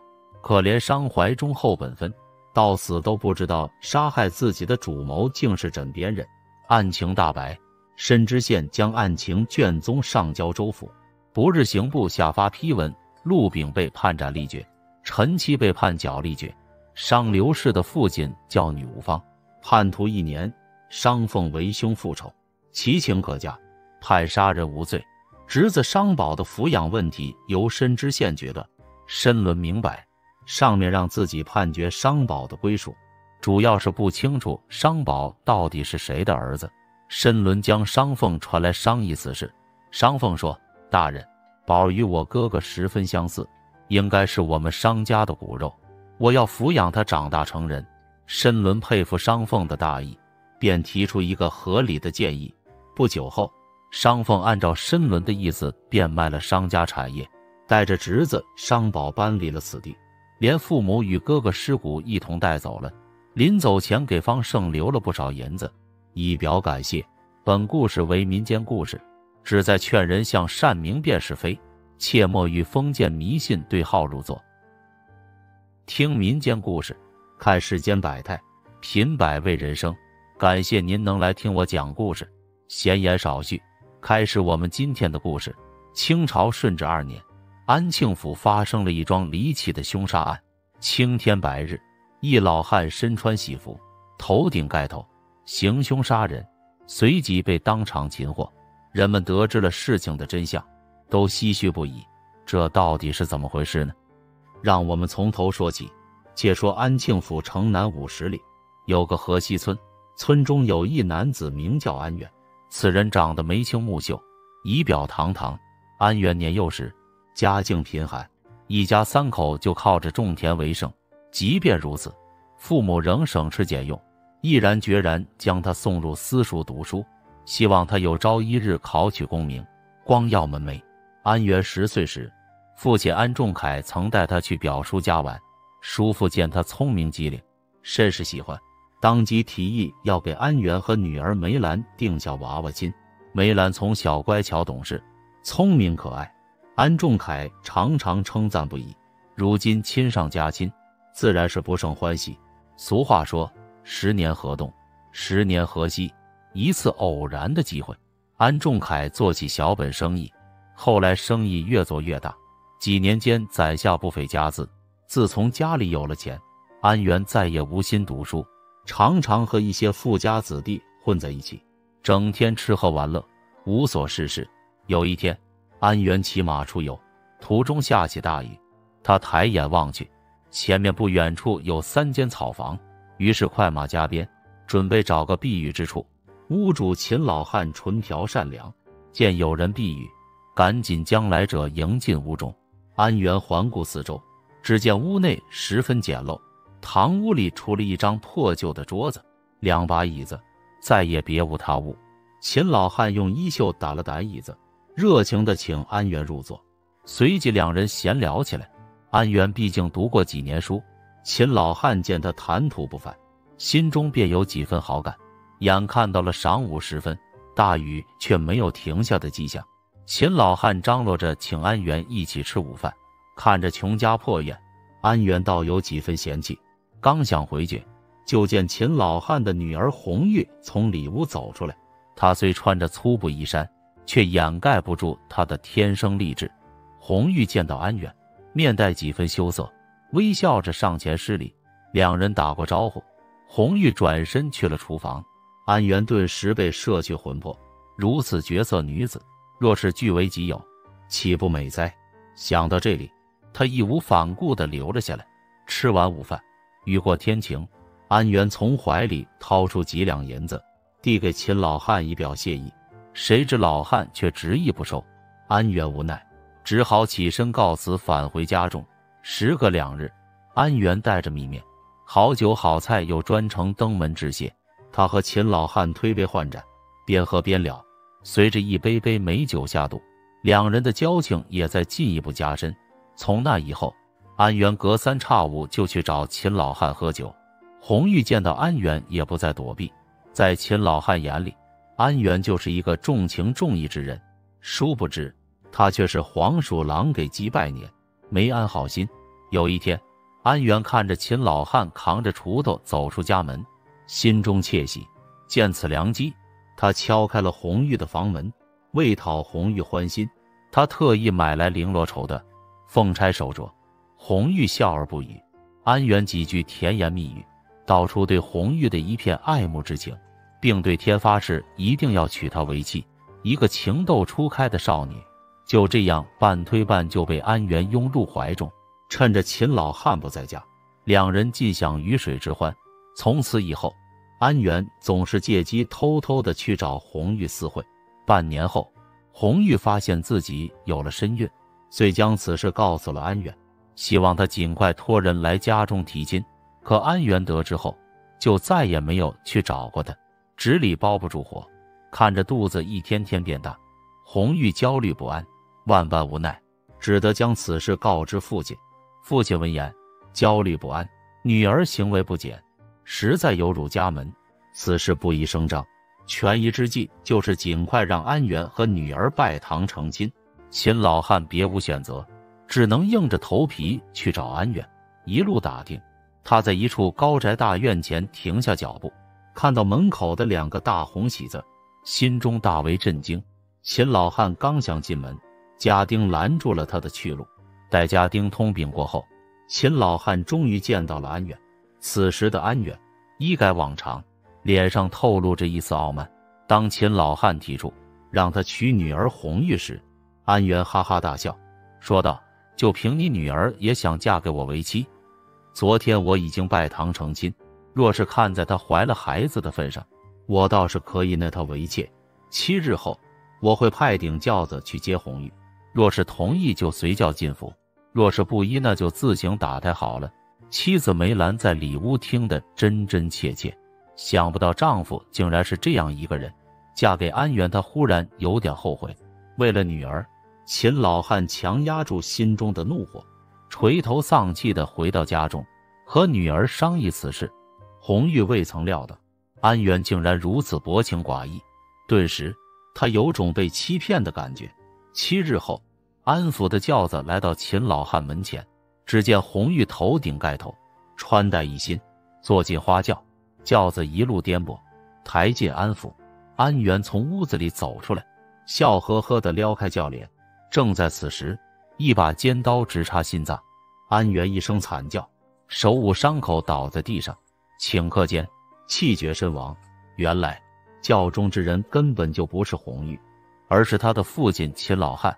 安仲恺听到声音从屋里跑了出来，看到儿子被害，心如刀绞，他赶紧让家丁将秦老汉拿下，将他五花大绑，扭送到县衙。原来那日秦老汉从安府回到家中，将安远的话原原本本对女儿说了一遍。红玉不堪其辱，当晚就悬梁自尽了。秦老汉眼睁睁地看着女儿离他而去，心中愤恨不已。他决定亲手杀了安远，替女儿报仇。如今安远已死，秦老汉再也了无牵挂，即使被砍头，他也心甘情愿。知县大人知道了事情的缘由，长叹一声，让人将秦老汉押入死牢。安仲恺一路磕磕绊绊从县衙走出，嘴里不停地说着：“报应啊，报应！”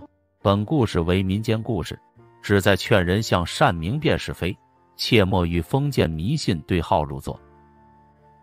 听民间故事，看世间百态，品百味人生。感谢您能来听我讲故事，闲言少叙，开始我们今天的故事。很久以前，有一个世家子弟名叫费天时，天生一副败家子的样子，不是吃喝嫖赌，就是打架生事，气得费父唉声叹气，责骂道：不知道我上辈子做了什么罪孽，竟然生下你这么一个败家子。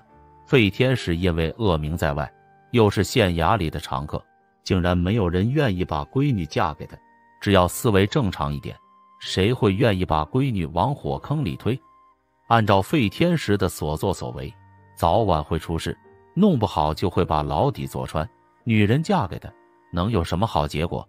费父愁得不行，他家就这么一个宝贝儿子，如果娶不上老婆，岂不是要绝后？他四处托媒人，放出话来，只要有人愿意把闺女嫁给他家，他愿意拿出聘礼1万两银子，也不讲究什么门当户对了。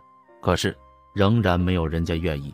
这一天，忽然来了一个老者，自称名叫啤酒郎，有个闺女已经18岁了，愿意嫁给费天时为妻。费父大喜，当即答应下来。啤酒郎大笑着说：且慢，你也太急了，容我慢慢道来，你再做出决定。啤酒郎讲了起来，他年轻时跟着几个商人一起收购了不少瓷器丝绸，运送到海外贩卖，哪知道点子背，遇上大风，把几只船全部打翻，只有他一人侥幸，抱着一块木板漂流到夜叉国里。他娶了一个母夜叉为妻，生下一个女儿。女儿长大后，老婆不幸死去，他偷了一条船，带着女儿回到了中途。啤酒郎说：我这个女儿长相还行，就是从小在夜叉国长大，性子也蛮，力气又大，下手没有轻重，大家称呼她为夜叉女，托了不少媒人，没人敢娶。费父大笑起来，拍手说道：正好，可以管教我的不成器的儿子。当下定下婚约，那时候结婚讲究父母之命媒妁之言，费天时是没有选择权利的。过了一段时间，啤酒郎把女儿送来完婚。晚上，费天时喝得醉醺醺的，揭开新娘的盖头，见她属于中人之姿，满心欢喜。过了几天，费天时手痒痒了，跑到外面赌钱，彻夜不归。第二天上午，他跑回来睡觉，被夜叉女一把拎起来。费天时很恼火，想教训一下夜叉女，想不到根本不是他的对手。夜叉女力大无穷，3下5去2就把他掀翻在地，捆起来吊在屋梁上。费父听见吵闹声，走过来查看。费天时责怪道：老爹，看看你给我找的好老婆，反了天了，竟敢欺负丈夫。费父大笑着说：很好，很好，转身走了。费天时叫嚷道：我非休了她不可。夜叉女听见，拿着皮鞭进来，问道：你刚才说什么？有胆再说一遍。费天时虽然是个败家子，但不是血性汉子，身上沾染了市井之徒欺软怕硬的特性，当即嬉皮笑脸的低头认错，保证不再出去赌钱。夜叉女才将他放下来。过了一段时间，费天时忍不住，又跑出去赌钱。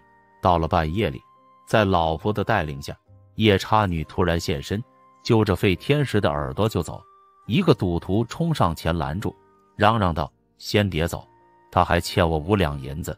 夜叉女一脚踹过去，赌徒的身子飞了起来，撞在墙上，趴在地上呻吟起来。这个赌徒是疙瘩山上土匪的眼线，心里记恨夜叉女，跑到疙瘩山上，鼓动土匪们下山抢劫费家。疙瘩山离费家100多里远，他们骑着快马，天黑下山，到了费家已是半夜时分。他们撞开院门，冲了进来，叫嚷着让费家拿出银两，交出夜叉女。费家人全部躲在阁楼上，吓得大气也不敢出。夜叉女对费天时说：你是我家男人，值此危难之时，该你出手了。费天时战战兢兢地说：好汉不吃眼前亏，把银子交出来吧。夜叉女冷哼一声，手握一杆坡刀，来到院子里，和土匪们站在一起。只见夜叉女犹如虎入羊群，一杆泼刀势不可挡，杀得土匪纷纷退让。土匪头子座山虎光着膀子，提着双刀，和夜叉女斗在一起。10招过后，夜叉女一刀斩下他的头颅，其余的土匪吓得转身逃窜而去。因为土匪头子死了，官府趁机围剿，疙瘩山的土匪作鸟兽散，匪患就此平息。官府为了表彰夜叉女的功劳，特地送来1块匾，上书今国不让须眉，夜叉女一夜成名。这以后，废天时出去，那些勾栏瓦肆的掌柜都不让他进去，纷纷说：“你老婆那么厉害，我们可不敢惹，你还是回家好好过日子吧。”废天时没有了变坏的土壤，加上夜叉女不断的劝说，他只得窝在家里，闲着无聊，读起了书。刚开始浑身不自在，时间一长，竟然安下心来，喜欢上读书。几年后，竟然考上了举人。废父看见儿子出息了，心里美滋滋的，夸赞这个儿媳妇娶得好，让一个败家子脱胎换骨了，实乃废家的一大幸事。本故事为民间故事，旨在劝人向善明辨是非，切莫与封建迷信对号入座。